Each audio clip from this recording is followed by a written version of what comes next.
all know car manufacturers publish official 0 to 62 times for their cars.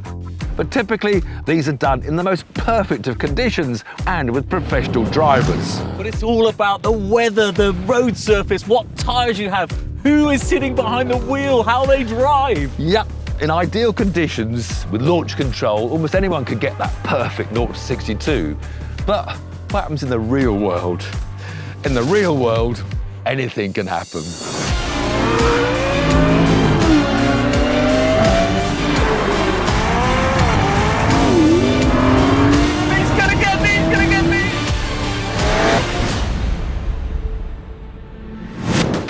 Today's race is yours truly taking on Tiff Needell in two competitively priced and equally powerful coupes.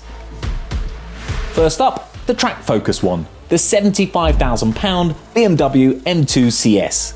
This one's manual, so does a 0 to 62 sprint in 4.4 seconds from its 3 litre turbocharged straight 6 engine. The M2 is a 1.5 tonne, 450 horsepower weapon. With its bulging arches, gold wheels, and draped in carbon fibre and Alcantara trim, this is a stunning limited edition end-of-the-line M2. And with its rear-wheel drive and manual gearbox, it also helps to make this car one of the most fun and playful cars money can buy. You can see more of the M2 CS and plenty of power slides on our main feature, so be sure to check that out after the race. And today's challenger is this. The elegant £80,000 Jaguar F-Type Coupe, first edition, all-wheel drive. 0 to 62 in 4.6 seconds and a top speed of 177 miles per hour from its supercharged 5 litre V8. The Jag slightly down 0 to 62, up on top speed and bang on the number with horsepower with an identical 450. The Jag is much more of a grand tourer than the BMW, with an emphasis on refined luxury. The big cat is slower on paper and weighs 200 kilograms more, but it has a couple of secret weapons. An 8-speed automatic gearbox and all-wheel drive, a perfect combination for any drag race.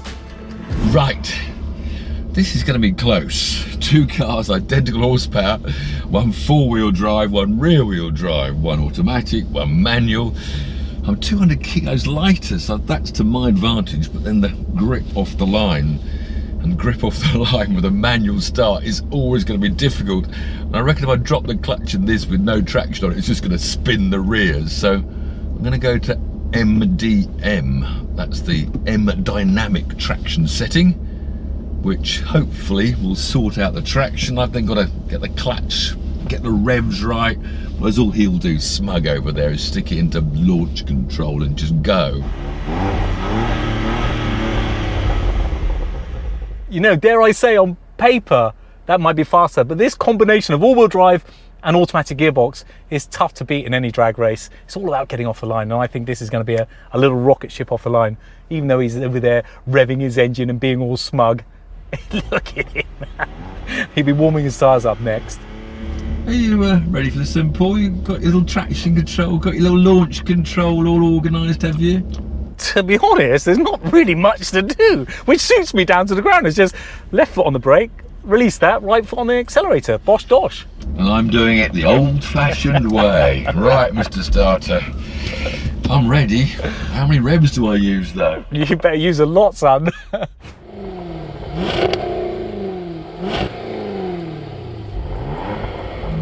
It's all about the start. Get your revs up, Tiff, get your revs up. Shut up, concentrate.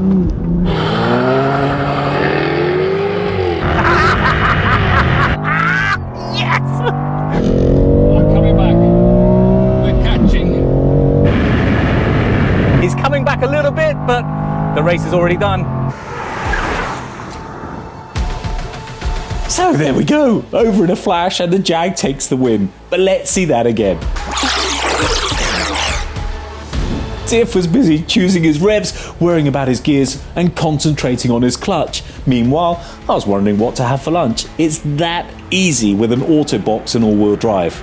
And as we know, over a quarter of a mile, it really is all about getting a good start. So, as fast as the M2 CS is, and as good as Tiff's gear changes were, the race was done and dusted from the moment the BMW had to change gear. Happy days. for the Jaguar. And if you fancy a test drive in an F-Type Jag or want more information, click the link below. Simply fill in your details and the Jaguar dealer network will be in touch.